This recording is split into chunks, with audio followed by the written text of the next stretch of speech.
স্থানীয় সরকার নির্বাচন কবে থেকে শুরু হবে তা নিয়ে রাজনৈতিক অঙ্গনে চলছে জোর আলোচনা। এরই মধ্যে সিটি কর্পোরেশন সহ কিছু ক্ষেত্রে সম্ভাব্য প্রার্থীর তালিকাও ঘোষণা করেছে কয়েকটি রাজনৈতিক দল। অন্তর্বর্তী সরকারে জারি করা স্থানীয় সরকার নির্বাচন অধ্যাদেশ সংসদে পাশ হওয়ার পর নির্বাচন ঘিরে রাজনৈতিক তৎপরতায় এসেছে নতুন গতি। এদিকে বর্তমানে স্থানীয় সরকারের প্রতিটি প্রতিষ্ঠানের জন্য আলাদা আচরণ বিধি থাকলেও এবার সর্বক্ষেত্রে একটি সমন্বিত আচরণ বিধি তৈরির কাজ চলছে বলে জানিয়েছেন নির্বাচন কমিশন। নির্বাচন কমিশন বলছে, স্থানীয় নির্বাচনে জামানতের টাকা বাড়ানো হতে পারে যাতে যোগ্য প্রার্থীরাই নির্বাচনে অংশ নিতে পারেন। কিছু কিছু পরিবর্তন তো আসতেই পারে, যেটা আমি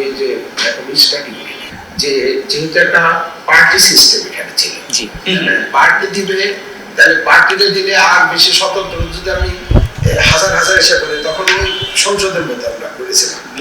এখন যেহেতু এইটা এটাও থাকবে না। তবে নির্বাচন বিশ্লেষকরা বলছেন, জামানত বৃদ্ধি কিংবা প্রার্থী হওয়ার শর্ত কঠোর করলে সাধারণ মানুষের অংশগ্রহণ সীমিত হওয়ার আশঙ্কা রয়েছে। তাই সংস্কারের ক্ষেত্রে ভারসাম্য বজায় রাখার পরামর্শ দিয়েছেন তারা।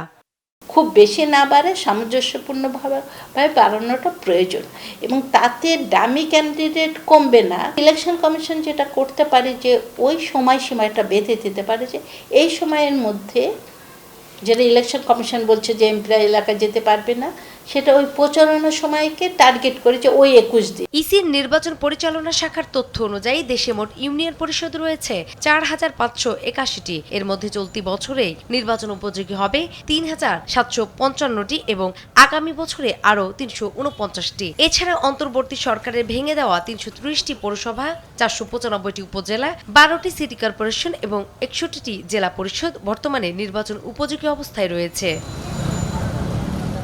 নূপুর মাহমুদ, দেশ টিভি, ঢাকা।